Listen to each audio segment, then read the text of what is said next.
আসসালামু আলাইকুম। আমি মোহাম্মদ মনিরুল ইসলাম, বিআরটিসি ট্রেনিং সেন্টার 97 বাজিত বোস্তামি, চট্টগ্রাম। আজকে যে বিষয় নিয়ে আমি আলাপ আলোচনা করব, বিষয়টি হলো ফ্রি টিপ ইন্সপেকশন। তাহলে ফ্রি টিপ ইন্সপেকশনটা কি? একজন চালক প্রথমে গাড়ির পাশে এসে গাড়িটা স্টার্ট করা সম্ভব না। স্টার্ট করার পূর্বে তার করণীয় কিছু কাজ আছে। প্রথমে গাড়িটা চতুর্পাশ ঘুরে দেখবে চাকা হাওয়া ঠিক আছে কিনা, হেডলাইট সম্পূর্ণ ওকে আছে কিনা। যদি সবকিছু ওকে থাকার পর সে এসে গাড়ির দরজা খুলবে। দরজা খোলার পর এখানে একটি লক আছে, লকটি টান দিয়ে সামনের বনাট খুলবে। বনাট খুলে তখন সে বিভিন্ন কিছু পর্যালোচনা করবে।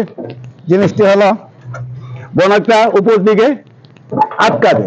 আটকা দেওয়ার পরে তার প্রথম করণীয় কাজ হলো রেডিয়েটরে পর্যাপ্ত পরিমাণ পানি আছে কিনা এগুলি চেক করা। যদি পরিমাণ মতো পানি না থাকে, এখানে আপনাকে পানি ঢেলে রেডিয়েটর পূরণ করে দিতে হবে।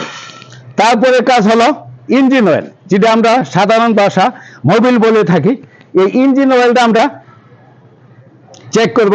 তাহলে ইঞ্জিন অয়েলটা আমরা যাহা দিয়ে চেক করবো, এটার নাম হলো ডিপ স্টিক। এই ডিপ স্টিক দিয়ে যদি পরিমাণ মতো এখানে যে ফুল দাগ আছে, ফুল দাগ পর্যন্ত মোবিল থাকে, তাহলে আমার ওকে আছে। যদি পরিমাণ মতো না থাকে, তাহলে এখানে ইঞ্জিন হেডের উপরে যে ঢাকনা আছে, এটা খুলে আমরা অয়েল দিব। তারপরে আমাদের করণীয় কাজ হলো ব্যাটারির এই যে তারগুলি, এই তারগুলি ঠিক আছে কিনা এটা চেক করব। এখানে ব্রেক মাস্টার সিলিন্ডার আছে, ব্রেক মাস্টার সিলিন্ডারের সামনে একটি জার আছে, জারটা খুলে আমরা দেখব পরিমাণ মতো তেল আছে কিনা। যদি তেল থাকে তাহলে ওকে, যদি তেল না থাকে আমরা এখানে তেল ঢেলে পূর্ণ করে দেব। কারণ যদি ব্রেক মাস্টার সিলিন্ডারের জারে তেল না থাকে, কম থাকে, তাহলে ব্রেক ফেল হওয়ার সম্ভাবনা থাকে। এখানে একটি ফ্যান বেল্ট আছে, যদি ফ্যান বেল্টটা লুজ থাকে বা ছিঁড়ে যায়, তারপরে ইঞ্জিন গরম হওয়ার সম্ভাবনা থাকে, ইঞ্জিন ব্লাস্ট হয়ে যেতে পারে। এই জন্য এখানে সবগুলি আমরা চেক করে নেব। চেক করার পরে তারপর বনারটি আবার বন্ধ করে দিব। বনারটি বন্ধ করার পরে আমরা স্টার্ট করব।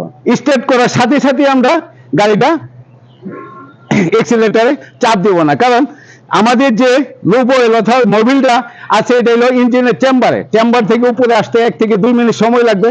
তাই ইঞ্জিন স্টার্ট করার পরে আমরা 2 মিনিট অপেক্ষা করব। অপেক্ষা করার পরে এক্সিলারেটরে চাপ দিব, তখন এরপরে গিয়ার লাগিয়ে গাড়ি মার্চ করব। এইভাবে হইলো একজন চালকের প্রধান কাজ। যদি আপনাদের ভালো লাগে আমার ভিডিওটি, তাহলে অবশ্যই আমাকে লাইক, কমেন্ট অথবা সাবস্ক্রাইব করে নেবেন। ধন্যবাদ সবাইকে।